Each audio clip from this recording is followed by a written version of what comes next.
2 مرداد دومین سمینار گلوگاه هتل تبرک مشهد مقدس با تدریس استاد شهبازی و برگزاری احسان یزدانی. جاتون خالی بود.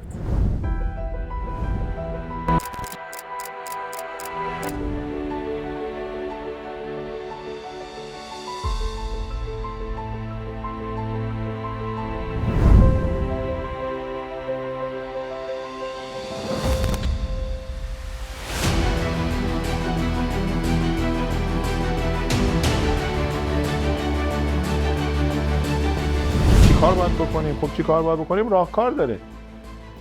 خیلی ها انجام دادن و تونستن، پس راهکارهایی وجود داره که انجام بدن. الان تو شرایطی هستیم که نگرانی ها زیاد شده. مشتری ها میمونن نمیمونن، اصلا خودمون هستیم نیستیم. من مخالفم با اینکه بحران مشکلات رو به وجود آورده. بحران ها خصوصیتی که دارن به ما نشون میدن کجای سیستم گیر داشته تا الان. در بحران ها خودشو نشون میده.